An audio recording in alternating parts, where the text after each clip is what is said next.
আওয়ামী লীগ কোনো ছোট বা দুর্বল শক্তি নয়। দলটিকে ছোট ভেবে কেউ ধাক্কা দেওয়ার চেষ্টা করলে উল্টো পিষ্ট হয়ে যাবেন।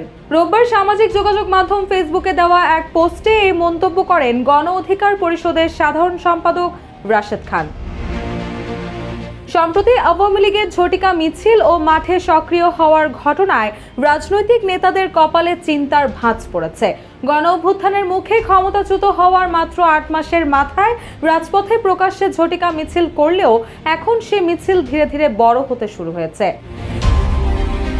মাঝে মধ্যেই রাজধানী ঢাকা সহ দেশের বিভিন্ন স্থানে ঝটিকা মিছিল করতে দেখা যায় দলটিকে। শুধু তাই নয়, প্রকাশ্যে সমাবেশ করার প্রস্তুতি নিতে গোপনে জড়ো হচ্ছে দলটির নেতাকর্মীরা।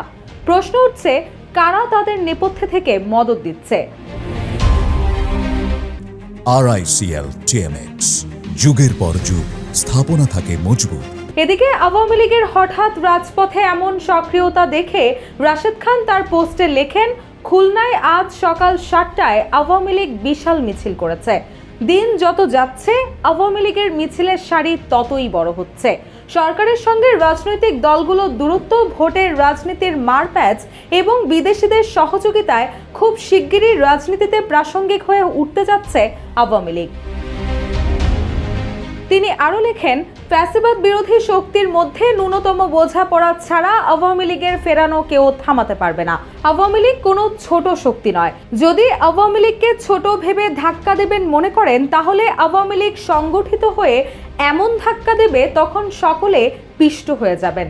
সুতরাং বাঁচতে চাইলে ঐক্য, নইলে হবেন পিষ্ট। আওয়ামী লীগ ফিরতে চাইলে রবে না কিছু অবশিষ্ট। রুশাসুর জয় জয় দিন।